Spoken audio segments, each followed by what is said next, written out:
Praise the Lord. జై క్రీస్త్. దేవునికి స్తోత్రము కలుగునుగాక. సాయంకాల వేళలో ప్రభు సన్నిధిలో చేరిన ప్రతి కుమారునికి కుమార్తెకు ప్రభు పేరట వందనాలు తెలియజేస్తున్నాను. ప్రార్థన చేసుకుందాం, దేవుని స్తుతిద్దాం. మహాపరిశుద్ధుడైన ప్రేమ కలిగిన తండ్రి, దయగలిగిన యేసు ప్రభువా, మీ పాదాలకు వందనాలు. మరొక దినాన ఉదయం మొదలుకొని సాయంకాలం వరకు నీ కృపలో మమ్మల్ని భద్రపరిచి సజీవ లెక్కల్లో మమ్మల్ని చేర్చి తిరిగి సాయంకాల వేళలో పాదాల సన్నిధికి మీరు మమ్మల్ని నడిపించినందుకు కృతజ్ఞత స్తుతులు చెల్లిస్తున్నాం. కొన్ని నిమిషాలు మాలో ఏకాగ్రతను దయచేయండి. వినగల చెవులు, గ్రహించగల మనస్సు, స్తుతించగల పెదవులు అనుగ్రహించండి. మాట్లాడేది నేను కాదు, నాలో నీ పరిశుద్ధాత్మ నుంచి మాట్లాడుటకు సహాయాన్ని దయచేయగలరని ఈ కూడి కాది నుంచి అంతం వరకు మీరు మా మధ్యలో ఉండి జరిగించి ఘనత, మహిమ, ప్రభావాలు పొందుకోగలరు. యేసు నామములో అడిగి వేడుకుంటున్నాను తండ్రి, ఆమేన్. మంచిది, ఒక పాటను మనం పాడుకుందాం. నీ వైపే చూస్తున్నా, నీవు నన్ను చూడాలని నీ ధ్యానం చేస్తున్నా, నీ వలనే మారాలని నీ చిత్తము నా ఎడలా జరిగించాలని నీ ప్రేమ నాలోనా ప్రవహించాలని నీ చిత్తము నా ఎడలా జరిగించాలని నీ ప్రేమ నాలోనా ప్రవహించాలని నీ వైపే చూస్తున్నా, నీవు నన్ను చూడాలని వీసే గాలులలో నీ మాటలు విన్నా, కురిసే జల్లులలో నీ ప్రేమను పొందాని. వీసే గాలులలో నీ మాటలు విన్నానే, కురిసే జల్లులలో నీ ప్రేమను పొందాని. నీ ప్రేమ నా హృదిలోన కురిసే యేసయ్యా, మోడైనా నా జీవితము ఫలించేనయా. నీ ప్రేమ నా హృదిలోన కురిసే యేసయ్యా, మోడైనా నా జీవితము ఫలించేనయా. అనురాగం, ఆనందం నీలోనే ఉండాలని, అనురాగం, ఆనందం నీలోనే ఉండాలని నీ వైపే చూస్తున్నా, నీవు నన్ను చూడాలని. ఒకరు లేనిది ఒంటరి జీవితం, మరి ఎవరికి కానిది ఈ నా జీవితం. ఒకరు లేనిది ఒంటరి జీవితం, మరి ఎవరికి కానిది ఈ నా జీవితం. నీవుంటే నాకంతే చాలయా, నా బ్రతుకంతా నీతోనే ఉంటానే. నీవుంటే నాకంతే చాలయా, నా బ్రతుకంతా నీతోనే ఉంటానే యేసయ్యా. విడిపోని నా బంధం నీవేనే ఉండాలని నీ వైపే చూస్తున్నా, నీవు నన్ను చూడాలని. అమ్మవు నీవని నిన్నే చేరితిని, మా నాన్నవు నీవని నీ ప్రేమను కోరితిని. అమ్మవు నీవని నిన్నే చేరితిని, మా నాన్నవు నీవని నీ ప్రేమను కోరితిని. నా అమ్మా నాన్నవు నీవేసయా, ప్రతి క్షణము నన్ను చూచే కాపరి నీవయా. నా అమ్మా నాన్నవు నీవేసయా, ప్రతి క్షణము నన్ను చూచే కాపరి నీవయా. నా బ్రతుకు నీతోనే తుది వరకు సాగాలని. నా బ్రతుకు నీతోనే తుది వరకు సాగాలని. నీ వైపే చూస్తున్నా, నీవు నన్ను చూడాలని. నీ ధ్యానం చేస్తున్నా, నీ వలనే సారాలని. నీ చిత్తము నా ఎడలా జరిగించాలని. నీ ప్రేమ నాలో నా ప్రవహించాలని. నీ చిత్తము నా ఎడలా జరిగించాలని. నీ ప్రేమ నాలో నా ప్రవహించాలని. వైపే చూస్తున్నా,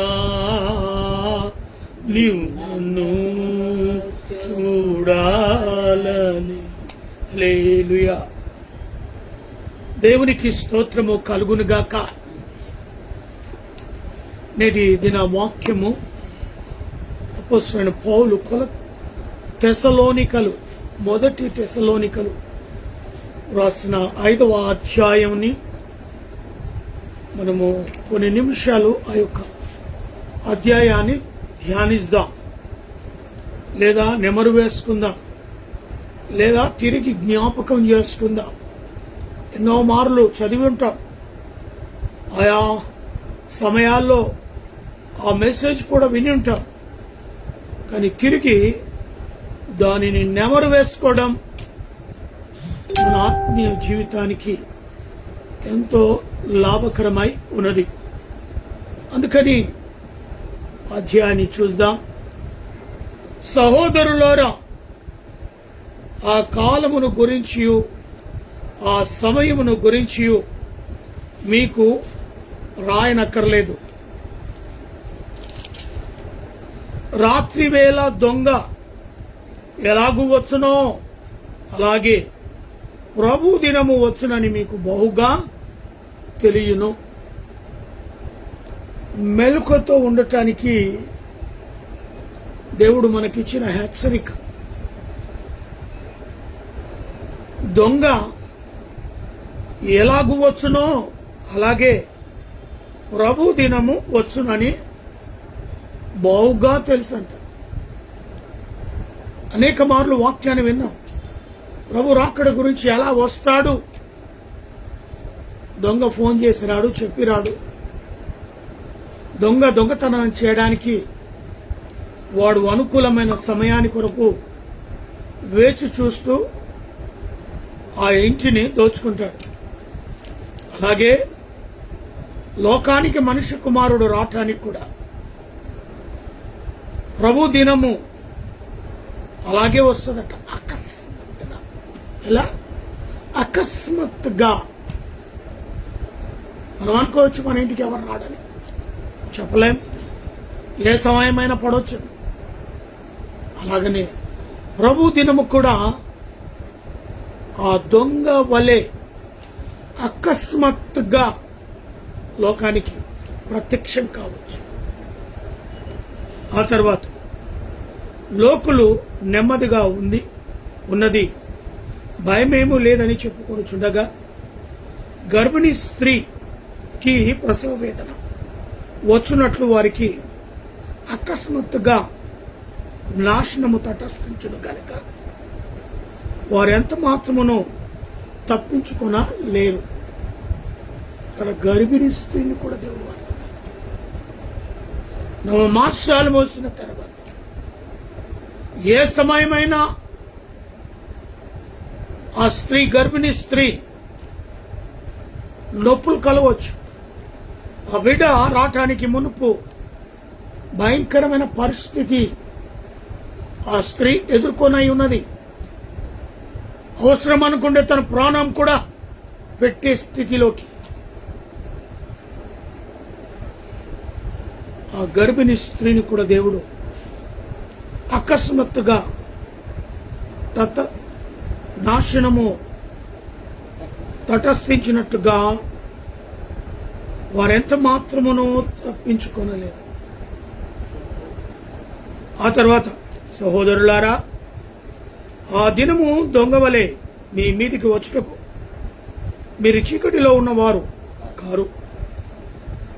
ఒకవేళ ఆ దినము దొంగవలే మీ మీదికి వచ్చుటకు మీరు చీకటిలో ఉన్నవారు కాబట్టి మనం ఏం చేయాలంట? ఆయన రాకడ గురించి, ఆయన గురించి కీర్తనలతోనూ గానాలతో ఆయా పద్యాలు చెబుతూ వాటికి అర్థాలు బోధిస్తూ ప్రార్థనలో గడుపుతూ సహవాసము కలిగి ఆ కుటుంబం ఉండవలేము. ఎందుకంటే మనము వెలిగించబడిన కుటుంబం, మనం వెలుగులోనికి అడుగుపెట్టిన కుటుంబం, మనం వెలుగును చూచిన కుటుంబం, యేసు సహవాసాన్ని ప్రేమించిన కుటుంబం. చీకటితో మనకు ఏమాత్రమూ పొంతిక లేదు. దేవుడు మనల్ని వెలుగులోనికి తీసుకుని వచ్చాడు. కాబట్టి చీకటిలో ఉన్నవారము కాము అంటున్నాడు. చీకటిలో ఉన్నవారము కాము అంటున్నాడు. ఎందుకని? నా ప్రియ సహోదరుడా, దేవుడు మన గురించి చీకటిలో లేరు. అలనాడు మొదలుకొని నేటి వరకు ప్రతి సహోదరుని, ప్రతి విశ్వాసని, ప్రతి దైవజనుని ఆయనకు పేరు పెట్టి పిలిచి నిలబెట్టాడు. హల్లెలూయా. పరిస్థితి ప్రభావము ఏమైనప్పటికీ వారు ఒకానొక నాటికి భయంకరమైన స్థితిలో ఉండి జీవించిన వ్యక్తులుగా ఉండవచ్చు. కానీ ప్రభు అటువంటి వారిని పేరు పెట్టి పిలిచి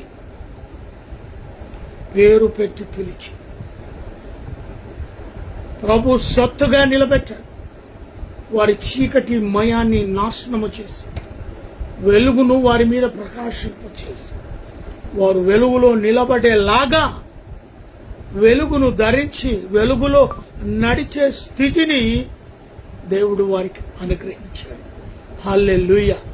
కాబట్టి చీకటిలో ఉన్నవారు కారు, మీరు వెలుగు సంబంధులు. ఇంకేమంటాడు? మీరందరూ వెలుగును సంబంధులుగా పగటి సంబంధులై ఉన్నారు. మనము రాత్రి వారము కాము, చీకటి వారము కాము. వెలుగులో నింపబడిన వారు దేవుని తన యొక్క పిల్ల, మరి ఆయన స్వరమును విన్నవారుగా మనము దేవుని సన్నిధిలో ఉన్నవారం. కాబట్టి నా ప్రియ సహోదరుడా, రాత్రి వారము కాము. అందుకే దొంగ ఏ సమయంలో ఎలా వచ్చినా, ప్రభువు దినము ఎలా వచ్చినా మనము మెలకువతో ఉండి మంచి కన్యకలు, ఆ 10 మందిలో బుద్ధి కలిగిన కన్యకల వలె దేవుని రాకడు సిద్ధపరచి కన్యకల వలె ఆ 5 మంది వలె మనము కూడా బీ రెడీ అన్నట్టుగా ఆ సమయం ఎప్పుడొచ్చినా మనము రెడీగా ఉండే స్థితిని కనుక్కొని ఉండాలి. హల్లెలూయా. ఎందుకంటే మనము వెలుగులో మనం ఏమై ఉన్నాము? వెలుగు సంబంధులమై ఉన్నాము. 6వ వచనం, కావున ఇతరుల వలె నిద్రపోక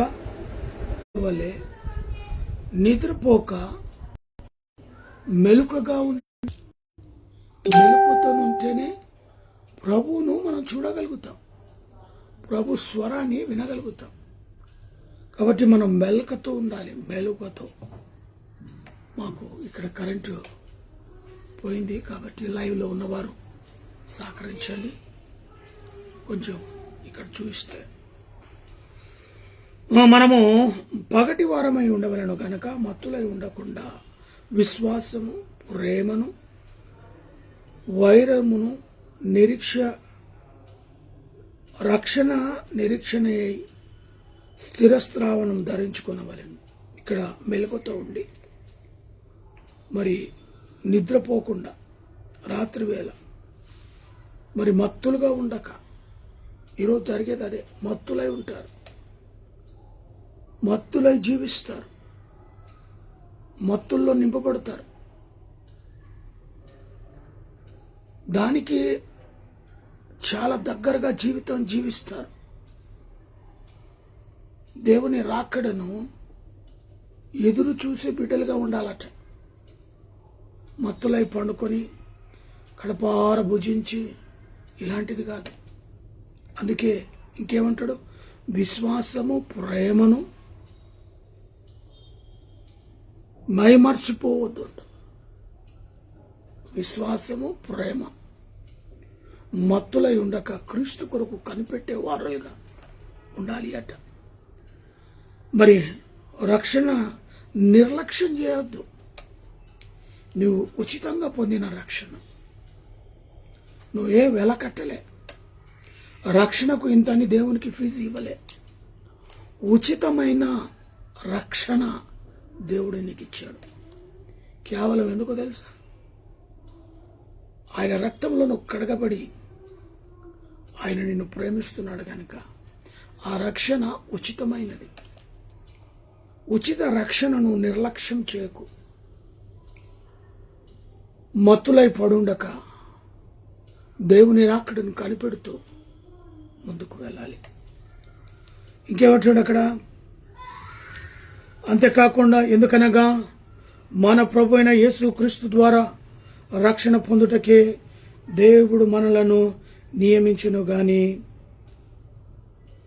ఉగ్రత పాలు చేయుటకు నియమించలేదు. ఆయన మనని మన ప్రభు అయిన యేసు క్రీస్తు ద్వారా ఆ రక్షణ పొందుటకే మనం నియమించాడు. కాబట్టి కిందికి పెట్టు. కాబట్టి మరి ఆ యొక్క రక్షణ నిర్లక్ష్యం చేయకూడదు. ఉచితముగా పొందున్నాం. ఉచితంగా రక్షణను ఇతరులకు చాటి చెప్పు. ఆ తర్వాత అంటాడు, మనము మేలు చేయును, నిద్రపోవచ్చును, తనతో కూడా జీవించుతామని ఆయన మన కొరకు మృతి పొందెను. ఆయన మన కొరకు మృతి పొందెను, చనిపోయాడు.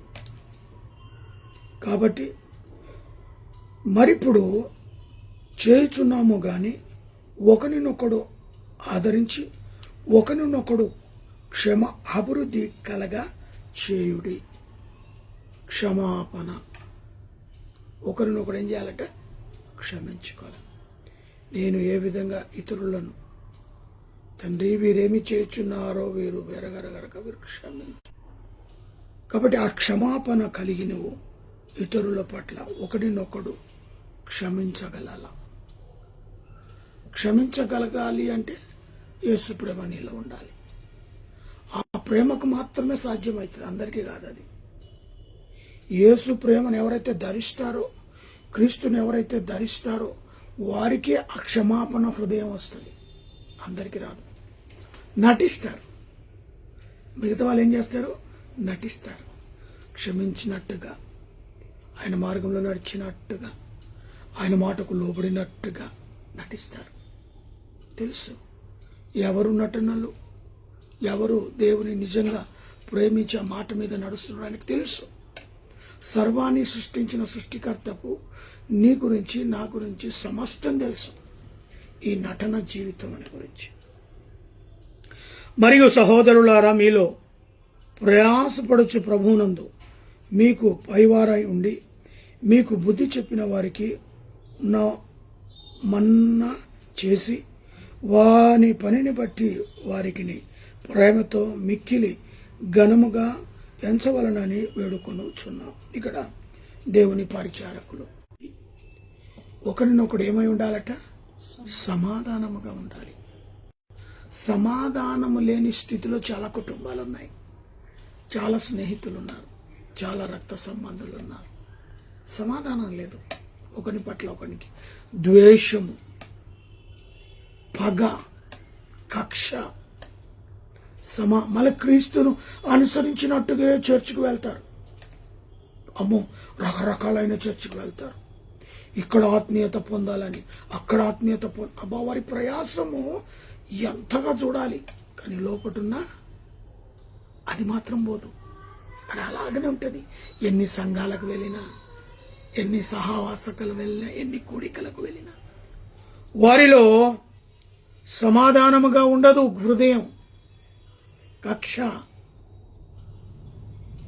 లోపట వెంటాడుతూ ఉంటుంది. కాబట్టి నా ప్రియ సహోదరి, సహోదరుడా, మరి ఈ సమయంలో ఈ యొక్క వర్తమానాన్ని వింటున్న నా ప్రియ సహోదరి, సహోదరుడా, ఇప్పుడు నా జీవితం ఎలా ఉన్నది? దేవుని రాకడ క్రాంతి ఉండదు.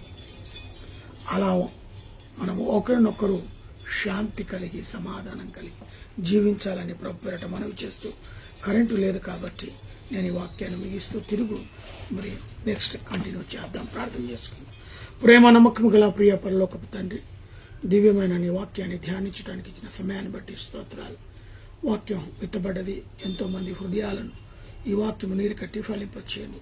వాక్యానుసారమైన జీవితాలు జీవించుకున్నటకు సహాయం కొరకు దయచేయగలరని మమ్మను, మా కుటుంబాన్ని లైవ్లో చేస్తున్న పరిచర్య బేతేలు క్రీస్తుగా ఫేస్బుక్ పరిచయను అంచెలంచెలుగా దీవించి ఆశీర్వదించమని, ప్రత్యేకంగా నా తల్లింటి వారిని